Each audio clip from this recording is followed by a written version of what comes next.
Hello my beautiful people, তোমরা সবাই কেমন আছো? এটা হলো আমাদের বাড়ির কালী পুজোর ভ্লগ।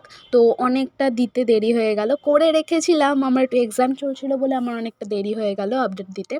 তো আমাদের কালী পুজো অনেকটা বড় করেই হয়, মানে মিনিমাম বড় করেই হয়। দেখতেই পাচ্ছ, এটা ঠাকুর আর বাজনা বাজনা সবই আনা হয়। মানে কালী পুজোটা জাগ্রত কালী পুজো তো, আর প্রতিষ্ঠিত কালী পুজো অনেক আয়োজন হয়। তোমরা শুধু দেখো, দেখে আমাকে একটু জানিও কীরকম লাগছে, ভালো লাগছে না খারাপ লাগছে। আর যজ্ঞটা আমার খুব ভালো লাগে। কালী পুজোর মধ্যে সবথেকে ইন্টারেস্টিং লাগে আমার যজ্ঞটা। আর যজ্ঞর পাশে বসে থাকতেও না মারাত্মক লাগে।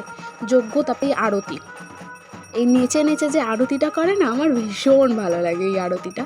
তোরা শুধু দেখো, অতটা ভালোভাবে আমি তুলতে পারিনি কারণ প্রচুর ব্যস্ত ছিলাম, বুঝতেই পারছো বাড়ির কালী পুজো মানে।